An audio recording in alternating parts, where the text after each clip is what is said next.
ಜೈಲಿನಿಂದ ಮಹಿಳೆಯ ಬೆತ್ತಲೆ ಫೋಟೋ ಕಳಿಸಿ ಬ್ಲಾಕ್ ಮೇಲ್ ಮಾಡ್ತಾ ಇದ್ದಂತಹ ಗ್ಯಾಂಗ್ ಅನ್ನೇ ಬಂಧಿಸಲಾಗಿರುವಂತಹ ವಿಚಾರ ಬೆಳಕಿಗೆ ಬರ್ತಾ ಇದೆ. ಜೈಲಿಂದಲೇ ಮಹಿಳೆಗೆ ಬೆತ್ತಲೆ ಫೋಟೋವನ್ನ ಕಳುಹಿಸಿ ಹಣಕ್ಕಾಗಿ ಡಿಮ್ಯಾಂಡ್ ಅನ್ನ ಕೂಡ ಇವರು ಇಡ್ತಾ ಇದ್ರು. ಆಲ್ರೆಡಿ ತಪ್ಪು ಕೆಲಸ ಮಾಡಿ ಜೈಲು ಸೇರಿದ್ರು.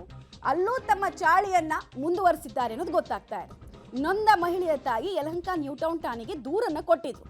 ರೌಡಿ ಮನೋಜ್ ಅಲಿಯಾಸ್ ಕೆಂಚ, ಸುಭಾಷ್, ಯೋಗೇಶ್ನನ್ನ ಈಗ ಬಂಧಿಸಲಾಗಿದೆ. ಈ ಪ್ರಕರಣಕ್ಕೆ ಸಂಬಂಧಪಟ್ಟಂತೆ ಜೈಲಲ್ಲಿದ್ದ ಮನೋಜ್ ಅಲಿಯಾಸ್ ಕೆಂಚ ಬಾಡಿ ವಾರೆಂಟ್ ಮೇಲೆ ಸಿಸಿಬಿ ವಶಕ್ಕೆ ಪಡೆದು ಹೆಚ್ಚಿನ ವಿಚಾರಣೆಗೆ ಒಳಪಡಿಸಿದೆ ಅನ್ನೋದು ಗೊತ್ತಾಗ್ತಾ ಇದೆ. ಹಂತ ಹಂತವಾಗಿ ಸಂತ್ರಸ್ತ ಕುಟುಂಬದಿಂದ ಹಣವನ್ನ ಸುಲಿಗೆ ಮಾಡೋ ಕೆಲಸವನ್ನು ಇವರು ಮಾಡ್ತಾ ಇದ್ರು. ಫೋಟೋ ತೋರಿಸಿ, ಫೋಟೋ ಕಳಿಸಿ, ದುಡ್ಡು ಕೊಡಿ, ಇಲ್ಲಾಂದ್ರೆ ಇದನ್ನ ನಾವು ಸೋಷಿಯಲ್ ಮೀಡಿಯಾದಲ್ಲಿ ಅಪ್ಲೋಡ್ ಮಾಡ್ತೀವಿ ಅಂತೆಲ್ಲ ಬೆದರಿಸ್ತಾ ಇದ್ರು ಅನ್ನೋದು ತಿಳಿದು ಬಂದಿದೆ. ಅಲ್ಲಿಗೆ ಜೈಲ್ ಅನ್ನೋದು ಮನಪರಿವರ್ತನೆಯ ಕೇಂದ್ರವಾಗಿ ಇರೋ ಬದಲು ಬ್ಲಾಕ್ ಮೇಲ್ ಅಡ್ಡೆಯಾಗಿ ಉಳಿದಿದ್ಯಾ ಅನ್ನೋ ಪ್ರಶ್ನೆ ಉದ್ಭವಿಸ್ತಾ ಇದೆ. ಜೈಲಿನ ಕಾನ್ಸೆಪ್ಟ್ ಏನು, ಇವ್ರು ಮಾಡ್ತಾ ಇದ್ದಿದ್ದೇನು?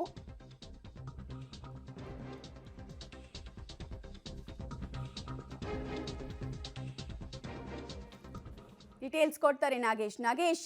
ಜೈಲ್ ಅನ್ನೋದು ಮನಪರಿವರ್ತನೆಯ ಕೇಂದ್ರ, ಬಟ್ ಆ ಕಾನ್ಸೆಪ್ಟೇ ಇವರಿಗೆಲ್ಲ ಅರ್ಥ ಆದಂಗೆ ಕಾಣಿಸ್ತಾ ಇಲ್ಲ.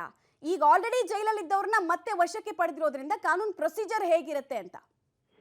ಮಮತಾ, ಬೆಂಗಳೂರಿನ ಯಲಹಂಕ ನ್ಯೂ ಟೌನ್ ಪೊಲೀಸ್ ಠಾಣೆಯಲ್ಲಿ ಒಂದು ಪ್ರಕರಣ ದಾಖಲಾಗಿತ್ತು. ಬಹಳ ಪ್ರಮುಖವಾಗಿ ಬೆತ್ತಲೆ ನ್ಯೂಡ್ಸಿರುವಂತ ಫೋಟೋವನ್ನು ಮಹಿಳೆಗೆ ಕಳಿಸಿ ಕಿರುಕುಳವನ್ನ ಕೊಡ್ತಿದ್ದಂತ ಆರೋಪದ ಮೇಲೆ ಒಂದು ಎಫ್ಐಆರ್ ಆಗಿತ್ತು. ಪ್ರಕರಣವನ್ನ ಸಿಸಿಬಿಗೆ ವರ್ಗಾವಣೆ ಮಾಡಲಾಗಿತ್ತು. ಸಿಸಿಬಿ ಅಧಿಕಾರಿಗಳು ಪ್ರಕರಣವನ್ನ ಗಂಭೀರವಾಗಿ ಪರಿಗಣಿಸಿ ಆರೋಪಿ ಮನೋಜ್ನನ್ನ ಜೈಲಿನಲ್ಲಿ ಇದ್ದಂತವನಿಗೆ ಪೊಲೀಸ್ ಕಸ್ಟಡಿಗೆ ಮೇಲೆ ಪಡೆದು ತನಿಖೆಯನ್ನ ಮಾಡಿದಂತ ಸಂದರ್ಭದಲ್ಲಿ ಮನೋಜ್ಗೆ ಇನ್ನಿಬ್ಬರು ಆತನ ಸ್ನೇಹಿತರು ಸಹಾಯ ಮಾಡಿದ್ರು ಅನ್ನುವಂತ ಮಾಹಿತಿ ಕೂಡ ತನಿಖೆ ಬೆಳಕಿಗೆ ಬಂದಿರುವಂತದ್ದು. ಹಾಗಾಗಿ ಪೊಲೀಸರು ಸುಭಾಷ್ ಮತ್ತು ಚಂದನ್ ಅನ್ನುವಂತರನ್ನ ಬಂಧಿಸಿ ಈಗ ತನಿಖೆಯನ್ನ ಮುಂದುವರಿಸಿರುವಂತದ್ದು. ಬಹಳ ಪ್ರಮುಖವಾಗಿ ಜೈಲಿನಲ್ಲಿ ಈತನಿಗೆ ಫೋನ್ ಎಲ್ಲಿಂದ ಸಿಕ್ತು, ಫೋನ್ ಕೊಟ್ಟವ್ರು ಯಾರು ಅನ್ನುವಂತದ್ರ ಬಗ್ಗೆ ಕೂಡ ಬಹಳ ಪ್ರಮುಖವಾಗಿ ತನಿಖೆಯನ್ನ ಮಾಡಿಸಿದ್ದಾರೆ ಅನ್ನುವಂತ ಮಾಹಿತಿ ಈಗ ಸದ್ಯಕ್ಕೆ ಇರುವಂತದ್ದು.